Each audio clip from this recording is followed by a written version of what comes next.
my mind keeps getting sucked back to those days that we've all had where your feet are soaking wet, you're soaking wet, it's freezing cold, you're hungry, you've got hours left to do of work, you're miles away from home, and you're just thoroughly fed up of the whole thing.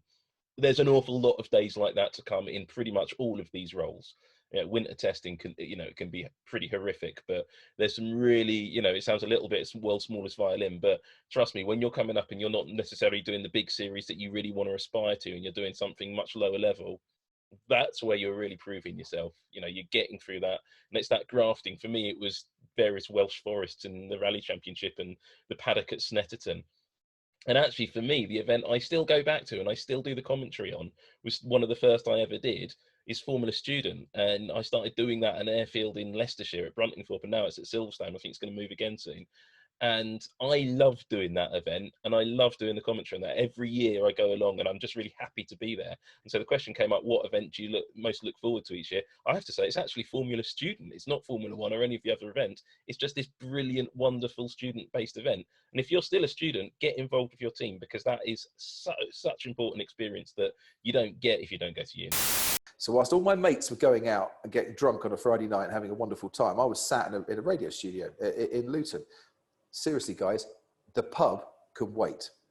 Going out with your mates can wait. If you are serious about a career in broadcasting, you are going to need to make sacrifices. I would then get up and eventually I'd go and work as a football commentator on a Saturday as well. I put everything I possibly could into this career, so that if it works out, great. If it didn't, then I'm not going to kick myself for not making the most of the opportunities. Nobody is going to knock on your door and give you your dream job. Nobody is going to come to you and say, oh, I understood you had a dream to be this person. They have to know who you are. So contact them however you can get hold of them. Don't be annoying. Don't start bugging them. If you've sent them 10 emails, maybe just leave it alone. But don't become too bogged down by the idea of how you get in contact with someone. And when I went to art school 20 years ago, people said, oh, that's a tough gig. And I'm like, yeah, I know, but I think I can do it. And if you want to be in motorsport, you'll find your way into motorsport. So go to those races, keep shooting. And, like Al said, just shoot. Have a camera with you. Don't be lazy. You'll find your way there, If you want it bad enough, you'll find your way there. The reason that you stopped on that is because it's attracted your attention. Think why that's attracted your attention, and then try and do that. Do something that suits you. As Jess said earlier, don't copy other people. Don't try and be someone else. Be yourself, because even though you can't see it, you have your own USP. You are unique. Because we travel with them now, because it's you get to know, it becomes your second family. You spend as much time with the people on the road as you do at home. And frankly, with the way homeschooling is going, I can't wait to get back out.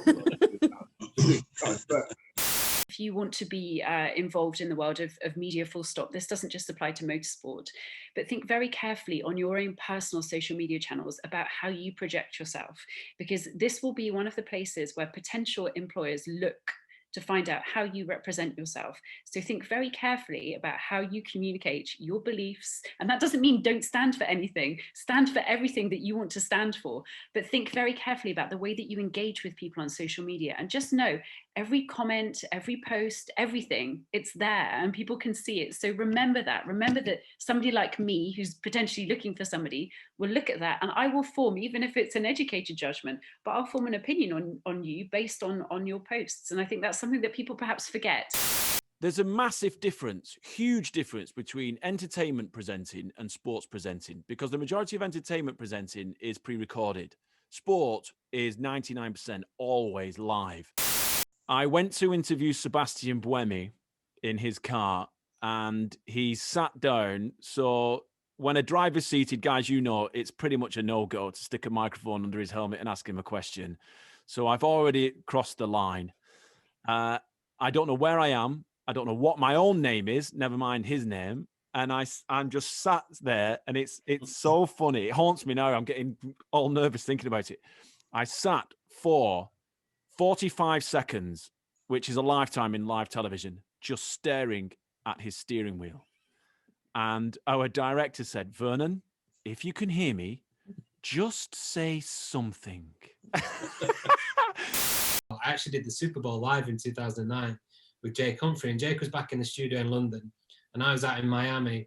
sat next to this Hall of Famer cornerback, Rod Woodson, who was like twice the size of me. I had my wedding suit on because it was the only suit I had. They used to have a ballot to get you on an Augusta, and if you were like at a press pass or you were trade, you put that into the ballot, and they draw out 40 names for the next day. And there's like 2,500 people do this, so I never came out in the ballot.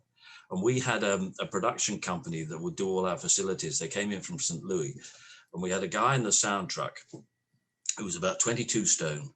He had a ZZ Top beard and a pair of cut down jeans and everything. And he came out in the ballot, and we all assumed that he would pass his ballot ticket on to someone who, he said, no, he said, I've been coming here for 5 years. It looks a really neat place. He said, I've never played golf. He said, and he went down Washington Road to Kmart, bought himself a $65 half set of golf clubs and walked down Magnolia Lane with a ticket. And his first ever golf shot was off the first tee at Augusta.